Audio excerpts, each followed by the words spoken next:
This not nothing to flex, but I'm always happy to have an epiphany. I'm always happy to get revelation. I'm always grateful to receive revelation and understanding. I was sitting here talking to myself just now like, dang, I needed them screams earlier. I hope I wasn't scaring nobody. I hope everybody that I did startle or whatever, even the animals, just looked at me and was like, girl, you gonna be all right? You gonna be okay? Like, oh, what the fuck? Like, oh, she just needed that. She gonna be okay. Like, I hope that's what it gave off, and not, oh my gosh, is she all right? Oh my, do we need to call the police? You know, like that vibe, like, cause I needed that. I needed to let some shit out earlier. I screamed earlier. I was mad that my boyfriend left earlier than I thought he was leaving to go and have fun. Period.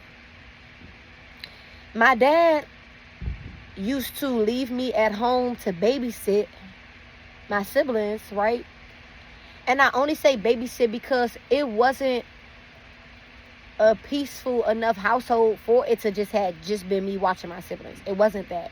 It was me babysitting involuntarily all the fucking time. Being restricted from being able to do stuff I wanted to do. Always been given the excuse of stuff costs too much money. Every fucking thing costs too much money. Every fucking thing costs too much money. Being given the excuses of I did something bad or something wrong. Okay, even accepting that and doing better, still being restricted and limited. Still being sheltered and overpowered, overprotected, and made to be a fucking square, bitch. Let's just keep it real, right? Never been green, never been green, but bitch, I've been green. The fuck? I was set up to be green. I was set up for fucking failure. As bad as I don't want to be, like, bitch, I was never green. Because I always stood on 10. If I wanted to do something, I did it.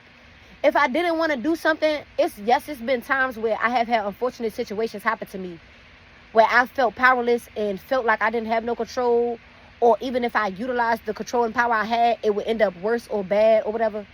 We ain't talk about them type of situations right now. We talk about regular shit. We talk about being able to conceive and conceptualize normal shit, right? Not weird shit and all this outlandish and extra dangerous shit, but the normal shit, right?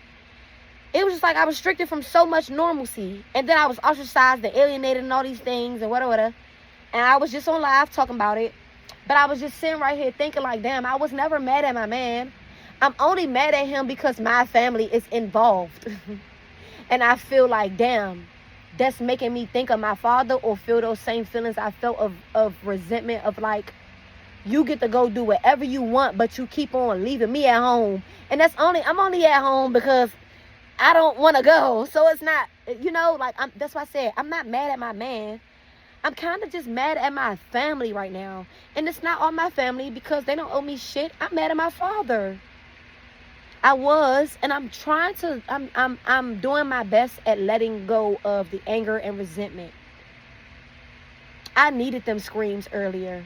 But the realization I came to was that so many bad seeds were planted into my mind. This was the analogy. So many bad seeds were planted into my mind. My heart was always what it was, strong and open, right? Weird combination, but it is what it is. My heart was always strong. I'm tender, not weak, bitch. Like, that's what people don't get about me. Now, comparing it to soft versus weak, I ain't no soft-ass motherfucker. I'm very fucking spicy. But I am weak in the sense of I was weak-minded until I started understanding what the fuck exactly I'm about to say right now. So many bad seeds were planted that it made not only bad roots in my garden, but it attracted pests, right? Now, that means I got an internal, and an external problem, right? I not only do I have weeds and bad roots and mold or whatever other funky, nasty fungi type shit could be in my garden in general, right? But now I have all these external factors that are contributing to the worsening of my fucking garden, because I gotta dig up all these goddamn roots, and I had to weed whack, and I had to pull some shit up and get some shit cleaned and clear some spots out and clear some plots of, I had to retreat the soil itself. You get me? I had to revamp and revitalize the soil itself that everything is growing from, right? And replace all those now empty spots with the fruits and veggies, the potatoes, right? It's like, damn, I don't want to keep being so angry that I'm giving to my boyfriend, my husband, or anybody else. And everybody else, because I really been mad at every goddamn body. Even myself. Even been really hard on myself. And while it has benefited me in the last couple of months, it wasn't until I shifted my mind in the way of not beating myself up, but pushing myself to go harder, pushing myself to get it myself, because clearly ain't nobody with me to get it myself, because I could do it with y'all so fucking quickly, so easily. But even with and around people, I can't, because it's not meant for me to. All the people that I was around, we didn't align and have the same wants and desires as far as what I see for myself in life overall. And the intricacies that I am willing to, not only that I was willing to go through, but how complex and interesting and intricate my taste and my preferences are and is in the first place. Now, I'm going to be honest right quick. That just sounds like a bitch being difficult, so I'm gonna work on that too. Me speaking this shit, sometimes it helped me realize more shit. I be trying not to act like as though I'm not a difficult bitch. Sometimes I do just be being difficult, and it's not on purpose. I'm not saying intentional difficulty.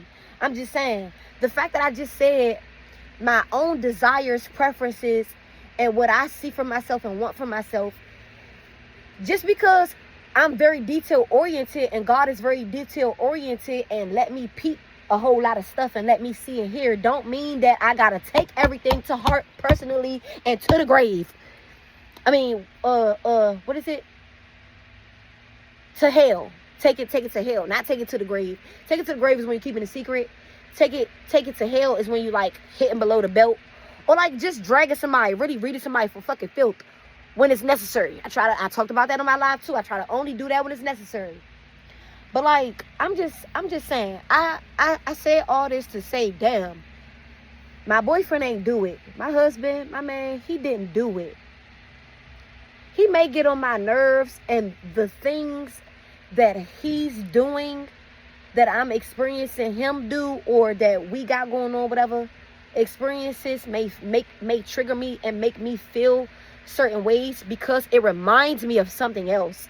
So I have to do a better job at calming down and sitting with my feelings, and then talking with myself before I expect anybody else to sit down and talk with me about my feelings, right? I gotta start. Putting myself first was the lesson of the live. That's what I was talking about. Putting myself first.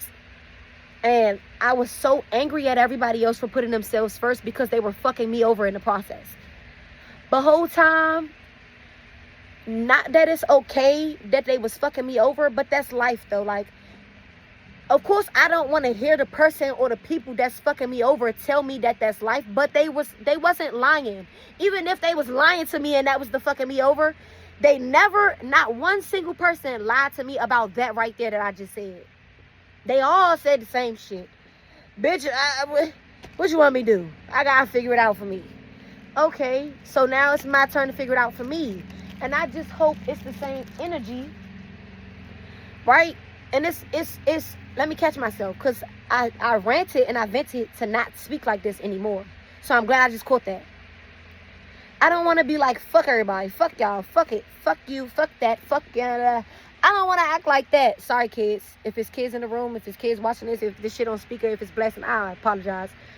But y'all should know by now, I'm a work in progress, okay?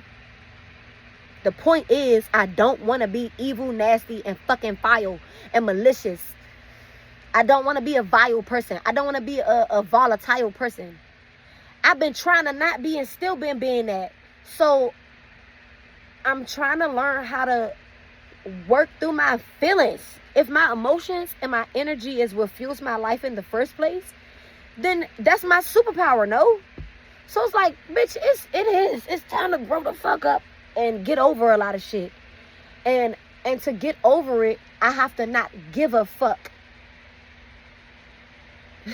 I had a friend, she fucked me over too.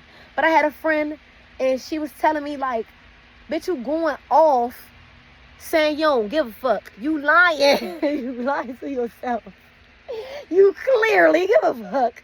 And I'm like, you right, bitch. She was right about that.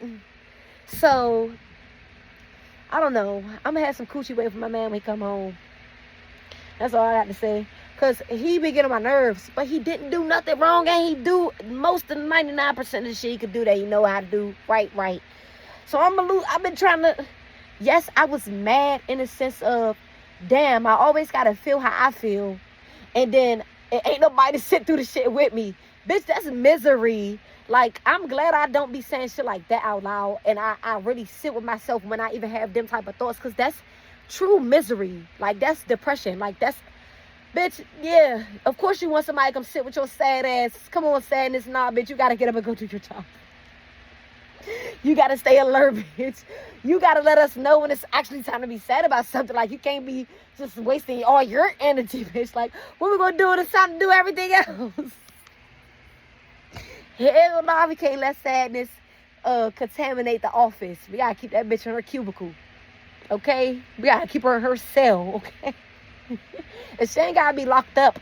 But we got to give her a comfortable cage. Let's swap me out for sadness, right? Let's take her out the booth of the dome. Let's take her out the seat, out the chair, out the control booth, and let's put her in the motherfucking golden cage of comfort. Let's put her in there and let me come up out of there and let me sit back in the control seat. Yeah, let me sit back in the motherfucking driver's seat. And I just want to like make it very, very, very, very clear that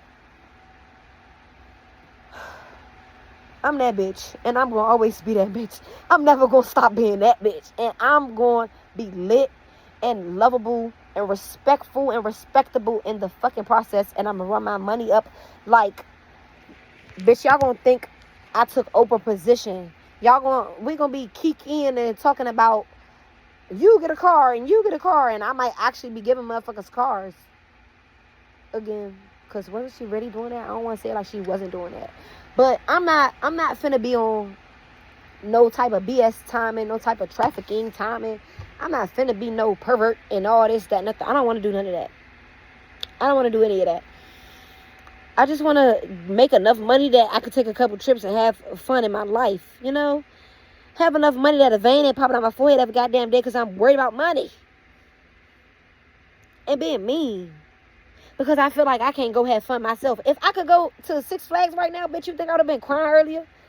You know, like it'd be little shit like that. So it's in my control. It's in your control. Let's get it. Let's pop it. Let's do it. Let's go.